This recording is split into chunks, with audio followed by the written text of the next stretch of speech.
Imagine going back to 1994 and asking people what a hot product would look like in 2024.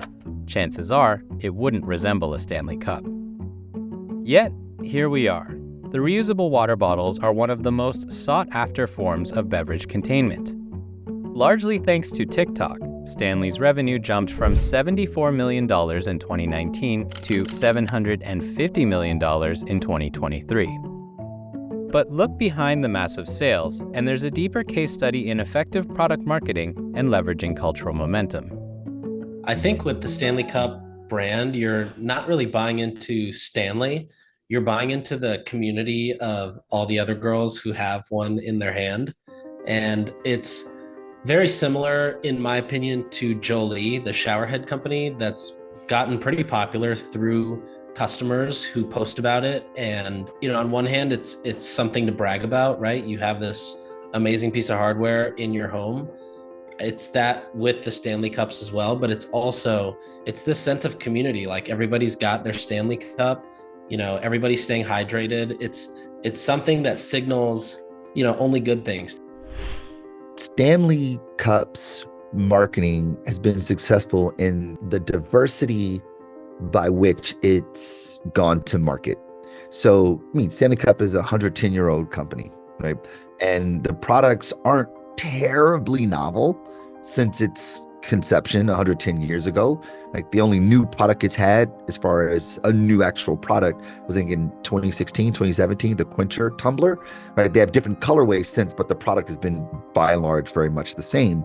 But the marketing savviness of Stanley Cup is its ability to not only do the traditional marketing means, but also leverage other vehicles by which the message is not only reaching new people, but done in new contexts, right? This diversity of communication, derivative works, provides new opportunities to bring new people into the brand, into the idea. So they've partnered with content creators throughout TikTok that have taken the brand, taking its products and reworked it through their own cultural frames for people who self-identify or subscribe to a similar culture as that creator. The success of Stanley's marketing is mainly credited to its company's president, Terence Reilly. This is the same man who made Crocs cool during his 5-year stint as the footwear company's chief marketing officer. After Reilly saw the now famous TikTok of a woman's Stanley Cup surviving a car fire and still containing ice, he said it showed the product is, quote, built for life, and offered the woman free Stanleys and a new car. When I saw that he was at the helm of all this, you go, oh, of course, because it is a very similar playbook, not in its executions, but in its ethos, in that brands are not owned by the company. They are stewarded by the company, but they are co-created. Their meanings are co-created by the people.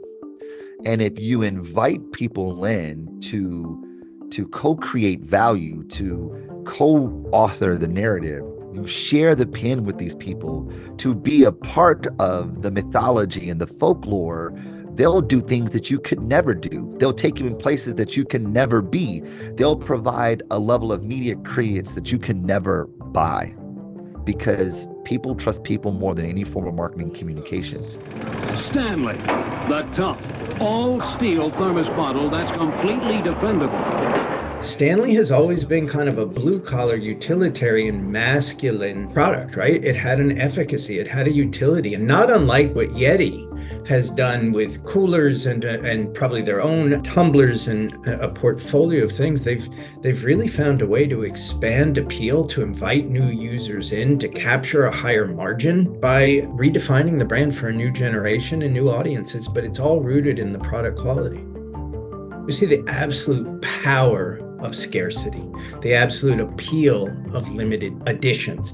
And importantly, what we also see is desire and demand on full display, right? Social commerce hasn't just kind of catalyzed this, it's created community around it, which is yet another thing we see here, which is the power of community and ultimately identity. Naturally, Stanley's warp speed rise in popularity has not been obstacle-free. There were the uncivilized situations at Target. the woman who was arrested for allegedly stealing $2,500 worth of cups, and customer concerns over potential lead content. The company responded to the concerns, saying it does use lead-containing sealing material during the manufacturing process, but that the lead-containing parts are covered with stainless steel, making the cups safe. That prompted competitors like Hydro Flask and Owala to take shots at Stanley in social media posts and promote the safety of their own products. But none of this appears to be slowing Stanley down. They have a much better grasp on who their customer is and who's buying and why they're buying than probably most of the players in their category that sell through retail. If you look at Stanley as a company, it's not a company that was venture-backed and forced to grow over a couple years after launch. It's a brand that took its time to grow and mature and build brand affinity. And I think that's a great lesson because a lot of people who start a brand today, they want it to blow up tomorrow. And they want, millions of fans who are diehard fans of their brand to be, really excited about what they're doing. But that takes a lot of time and consistency and continuity over the years. The other one I think is figuring out how you turn your brand or your marketing engine into, instead of a megaphone, more sort of a peer marketing engine. I mean, it's interesting because Yeti, Hydro Flask, these folks were sort of mainstays in the category. And again, I've never seen an ad for Hydro Flask. I've only seen content for Yeti, particularly around the coolers online, but never seen an ad for it. But it's the cultural contagion of Stanley that has created such a gravitational pull. And I haven't seen the other brands sort of been able to leverage its power in this way, which says to me, there's probably a lot of folks looking at this case study, their competitors saying, how do we, if not do our version of this, but how do we, in a more savvy way of looking at it, how do we ignite our own version of cultural contagion in ways that are very unique to us and the people who know us and love us?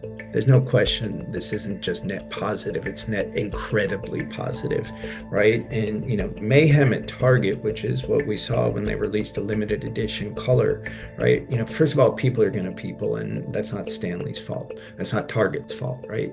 Idiots are going to be idiots. But again, what it does is it shows demand, it illustrates desire, it puts it on full display.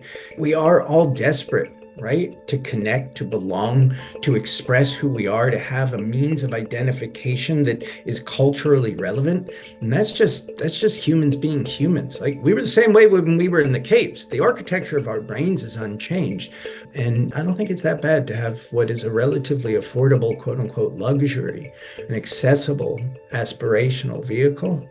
If it makes you happy, do it, as long as it doesn't hurt anyone else.